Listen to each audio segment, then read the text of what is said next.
بسم اللہ الرحمن الرحیم۔ حدیث مبارکہ، عقیقہ کرنے کا حکم۔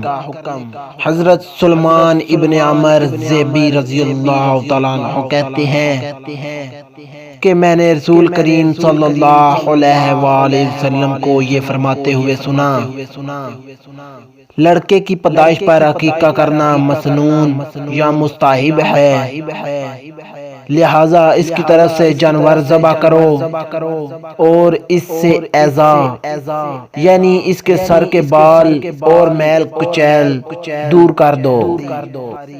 بخاری شریف۔